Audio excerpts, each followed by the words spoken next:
Palak paneer. So ಇವತ್ತು ಮಾಡ್ತಾಯಿದ್ದೇವೆ ಪಾಲಕ್ ಪನ್ನೀರ್. ಒಂದು ಪಾತ್ರೆ ತಗೊಂಡು ಅದಕ್ಕೆ ಸ್ವಲ್ಪ ನೀರು ಹಾಕಿ ಪಾಲಕನ್ನು ತೊಳೆದು ಇಟ್ಕೊಂಡಿರಿ 2 ಸಲ, ಮತ್ತು ಕುದಿಲಿಕ್ಕೆ ಇಡಬೇಕು.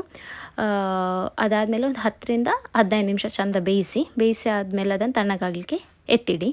ಅದಾದಮೇಲೆ ನೆಕ್ಸ್ಟು ಇನ್ನೊಂದು ಪಾತ್ರೆ ತಗೊಂಡು ಅದಕ್ಕೆ ಸ್ವಲ್ಪ ಆಯಿಲ್ ಹಾಕಿ, ಆಯಿಲ್ ಬಿಸಿ ಆದಮೇಲೆ ಈರುಳ್ಳಿ ಹಾಕಿ, ಸ್ವಲ್ಪ ಬೆಳ್ಳುಳ್ಳಿ ಹಾಕಿ, ಮತ್ತು ಸ್ವಲ್ಪ ಟೊಮೆಟೊ ಹಾಕಿ ಗೋಲ್ಡನ್ ಬ್ರೌನ್ ಮಾಡಿ, ಅದಾದಮೇಲೆ ಗರಂ ಮಸಾಲಾಸ್ ಆ್ಯಡ್ ಮಾಡಿಕೊಂಡು ಇದನ್ನು ತಣ್ಣಗೆ ಆಗಲಿಕ್ಕೆ ಬಿಟ್ಟು, ಮತ್ತು ಮಿಕ್ಸಿಯಲ್ಲಿ ಸೊಪ್ಪು ಮತ್ತು ಇದನ್ನು ಒಟ್ಟಿಗೆ ಗ್ರೈಂಡ್ ಮಾಡಿ ಇಟ್ಕೊಳ್ಳಿ. ಓಕೆ, ಬೇಕಾದರೆ ನೀವು ಅದಕ್ಕೆ ಹಸಿಮೆಣಸಿನಕಾಯಿ ಆ್ಯಡ್ ಮಾಡ್ಬೋದು. ನೆಕ್ಸ್ಟ್ ಪನ್ನೀರ್ ಕಟ್ ಮಾಡಿ ಇಟ್ಕೊಳ್ಳಿ. ನಿಮಗೆ ಹಸಿ ಬೇಕಾದರೆ ಹಾಗೆ ಆ್ಯಡ್ ಮಾಡ್ಬೋದು, ಬಟ್ ನಾನೀಗ ಕಟ್ ಮಾಡಿ ಇಟ್ಕೊಳ್ತೇನೆ. ಕಟ್ ಮಾಡಿ ಇಟ್ಕೊಂಡು ನಾನು ಸ್ವಲ್ಪ ಫ್ರೈ ಮಾಡ್ತೇನೆ, ಅದು ಇನ್ನೂ ಸ್ವಲ್ಪ ಟೇಸ್ಟ್ ಇರ್ತದೆ ಅಂತ. ಗೋಲ್ಡನ್ ಬ್ರೌನ್ ಬರುವ ತನಕ ಚಂದ ಮಾಡಿ ಫ್ರೈ ಮಾಡಬೇಕು ನೀವು. ಹೀಗೆ ಗೋಲ್ಡನ್ ಬ್ರೌನ್ ಆದಮೇಲೆ ಒಂದು ಪಾತ್ರೆಗೆ ಅದನ್ನು ತೆಗೆದಿಟ್ಕೊಳ್ಬೇಕು. ಕೆಲವರಿಗೆ ಇಷ್ಟ ಆಗೋದಿಲ್ಲ, ಸೊ ನಿಮಗೆ ಹೇಗೆ ಬೇಕು ಹಾಗೆ ಮಾಡ್ಕೊಳ್ಬೋದು ಪನ್ನೀರನ್ನು. ಅದಾದಮೇಲೆ ಇನ್ನೊಂದು ಪಾತ್ರೆಗೆ 1-2 ಸ್ಪೂನ್ ಎಣ್ಣೆ ಹಾಕಿ, ಒಂದು ಈರುಳ್ಳಿ ಕಟ್ ಮಾಡಿ ಇಟ್ಕೊಂಡಿರಿ ಅದನ್ನು ಹಾಕಿ ಸ್ವಲ್ಪ ಫ್ರೈ ಮಾಡಿ ಆದಮೇಲೆ ಅದೊಂದು ಗೋಲ್ಡನ್ ಬ್ರೌನ್ ಬರಲಿ. ಅದಾದಮೇಲೆ ಸ್ವಲ್ಪ ಶುಂಠಿ ಬೆಳ್ಳುಳ್ಳಿ ಪೇಸ್ಟ್ ಆ್ಯಡ್ ಮಾಡ್ಕೊಳ್ಳಿ, 1 ಸ್ಪೂನಷ್ಟು ಆ್ಯಡ್ ಮಾಡಿ ಆದಮೇಲೆ ನೀವು ರುಬ್ಬಿರ್ತೀರಲ್ಲ ಮಸಾಲ, ಅದನ್ನು ಈಗ ಆ್ಯಡ್ ಮಾಡ್ಕೊಳ್ಳಿ.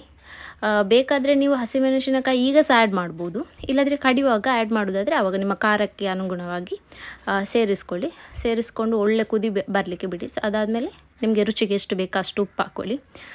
ನಾನು ಸ್ವಲ್ಪ ಹಸಿಮೆಣಸಿನಕಾಯಿ ಕಮ್ಮಿ ಹಾಕಿದ್ದೆ, ಹಾಗೆ ನಾನು ಸ್ವಲ್ಪ ಚಿಲ್ಲಿ ಪೌಡರ್ ಮತ್ತು ಗರಂ ಮಸಾಲ ಆ್ಯಡ್ ಮಾಡ್ತಾ ಇದ್ದೇನೆ. ನೀವು ಸಹ ಆ್ಯಡ್ ಮಾಡ್ಬೋದು ಬೇಕಾದರೆ, ಇಲ್ಲಾದರೆ ಸ್ಕಿಪ್ ಮಾಡ್ಬೋದು, ಅದು ವಿಶ್ ನಿಮಗೆ ಬೇಕಿದ್ದರೆ ಮಾತ್ರ. ನೀವು ಹಸಿಮೆಣಸಿನಕಾಯಿ ಕರೆಕ್ಟ್ ಪ್ರಮಾಣದಲ್ಲಿ ಹಾಕಿದರೆ ನೆಸೆಸಿಟಿ ಇರುವುದಿಲ್ಲ. ಹಾಗೆ ಒಂದು ಸ್ವಲ್ಪ ಕುದಿ ಬರಲಿಕ್ಕೆ ಬಿಡಿ. ಯಾರೆಲ್ಲ ನಂದು ಚಾನಲ್ ಇನ್ನೂ ಕೂಡ ಸಬ್ಸ್ಕ್ರೈಬ್ ಆಗಲಿಲ್ಲ, ಪ್ಲೀಸ್ ಹೋಗಿ ಸಬ್ಸ್ಕ್ರೈಬ್ ಆಗಿ.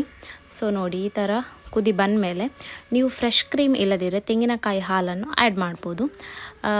ಇದು ಸಹ ನಿಮಗೆ ಬೇಕಾದರೆ ಸ್ವಲ್ಪ ತಿಕ್ನೆಸ್ ಬಂದು ಸ್ವಲ್ಪ ಟೇಸ್ಟ್ ಚೆಂದ ಇರ್ತದೆ ಅಂಥೇಳಿ. ಮತ್ತು ಉಪ್ಪೆಲ್ಲ ನೋಡ್ಕೊಳ್ಳಿ ನಿಮಗೆ ಸ್ವಲ್ಪ ಟೇಸ್ಟ್ ಮಾಡಿ ನೋಡಿ. ಅದಾದಮೇಲೆ ಈ ಥರ ಬರ್ತದೆ. ಇದಾದಮೇಲೆ ನೀವು ಯಾವುದು ಫ್ರೈ ಮಾಡಿ ಇಟ್ಕೊಂಡಿರ್ತೀರ ಪನ್ನೀರನ್ನು, ಸೊ ಅದನ್ನು ಈಗ ಆ್ಯಡ್ ಮಾಡ್ಕೊಳ್ಳಿ.